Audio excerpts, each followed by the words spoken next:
नमस्कार, the simply किचनमध्ये आपलं स्वागत आहे। आज आपण गुरुपौर्णिमा विशेष गोड बनवणार आहोत, मूग डाळीचा हलवा। मग चला सुरुवात करूया। मूग डाळीचा हलवा बनवण्यासाठीचे लागणारे साहित्य: 1 कप मूग डाळ, 1 चमचा रवा, 1 चमचा बेसन। येथे मी रवा आणि बेसन थोडंसं भाजून घेतलेलं आहे। बारीक चिरलेले काजू बदाम, 1 चमचा वेलची पूड, 1 चमचा दुधाची मलाई, अर्धा कप तूप। आता येथे एका पॅन मध्ये मी अर्धा चमचा तूप घातलाय। आता हे तूप गरम झाल्यावर त्यात मी बारीक केलेले काजू आणि बदाम चांगले फ्राय करून घेणार आहे।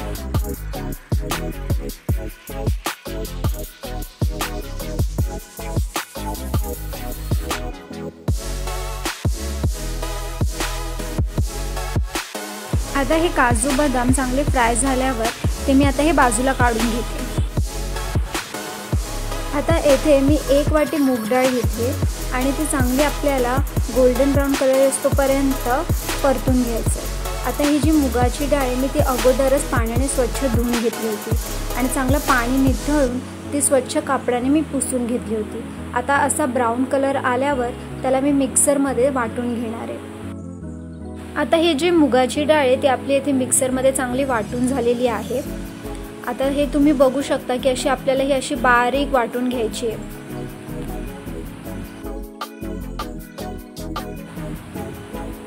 आता इथे पॅन मध्ये मी तूप घातलंय आणि ते तूप गरम झाल्यानंतर मिक्सर मध्ये जे आपण मुगाची डाळ वाटून घेतलं होतं आता ते आपण इथे घालायचं।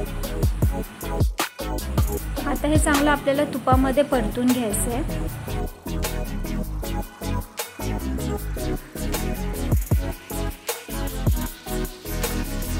आता हे चांगलं परतून झाल्यानंतर त्यात आपल्याला 1 चमचा रवा आणि 1 चमचा बेसन घालायचं आहे। रवा आणि बेसन हे मी अगोदरच चांगलं भाजून घेतलं होतं। आता ते आपल्याला इथे चांगलं परतून घ्यायचं आहे।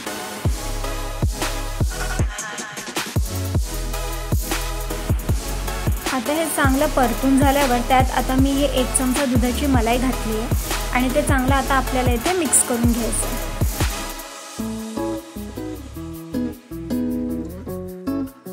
आता इथे हे आपलं चांगलं परतून झालेलं आहे। आता इथे बाजूलाच मी 3 कप दूध आणि 2 कप पाणी गरम करायला ठेवलेलं होतं। ते चांगलं गरम झाल्यानंतर मी आता ते हलव्यामध्ये घातले आणि त्यानंतर आपल्याला हे चांगलं असं मिक्स करून घ्यायचं आहे।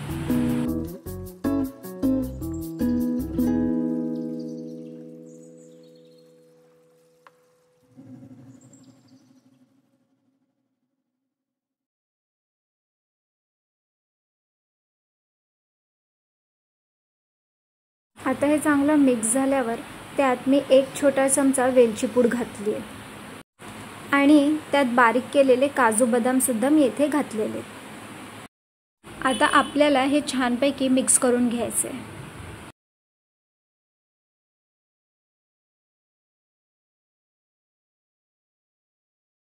आता हे इथे चांगलं परतून झाल्यानंतर त्यात मी 1.5 कप साखर घातली आहे आणि त्याला मिक्स करून घेतले। येथे तुम्ही तुमच्या गोडीनुसार साखर घालू शकता। आता येथे हा हलवा मी लो फ्लेमवरती थोड्या वेळ झाकून ठेवला आहे। आता हे तुम्ही बघू शकता की मी थोड्या वेळ झाकून ठेवलं होतं, त्यानंतर आपला हा मूग डाळीचा हलवा किती छानपैकी रेडी झालेला आहे। तर गुरुपौर्णिमा विशेष तुम्हाला आमची ही रेसिपी कशी आवडली ते कमेंट करून नक्की कळवा आणि अशाच नवीन आणि साध्या सोप्या रेसिपीजसाठी आमच्या चॅनलला लाईक आणि सबस्क्राईब नक्की करा।